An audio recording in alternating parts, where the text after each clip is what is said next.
pendant les jours à venir. Monsieur Dussopt. Merci beaucoup, Monsieur le Président. Je souhaitais répondre au sénateur Frassa sur les Français de l'étranger. Juste avant de venir à ce point, je voudrais simplement dire que, comme je l'ai dit tout à l'heure et comme je l'ai dit hier, cette réforme des retraites est portée dans le cadre d'un projet de loi de financement rectificatif de la sécurité sociale,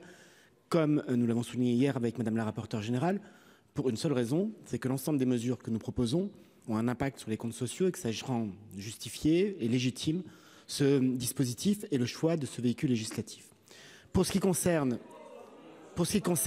l'avis du Conseil d'État,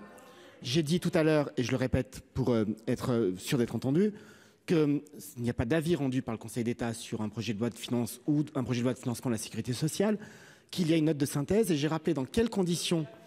monsieur le sénateur Assouline, dans quelles conditions cette note de synthèse est consultable par un certain nombre de parlementaires au titre de leur fonction de contrôle. C'est la règle, elle peut être respectée, et si parmi vous, il y en a qui sont investis de ces fonctions, ils sont libres de se rapprocher du secrétariat général du gouvernement pour la consulter dans les mêmes conditions que cela a été fait précédemment. Pour en venir à l'interpellation, plus que la question de monsieur le sénateur Frassa, je voudrais simplement vous dire, monsieur le sénateur, que sur les 3 points que vous avez évoqués,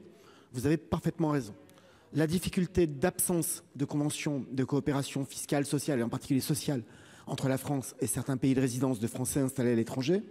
la difficulté de devoir choisir un pays pour lequel il y a une forme de récupération ou de transfert des droits, et enfin la difficulté liée au salaire de référence. Aucune des dispositions qui pourrait répondre à ces 3 problèmes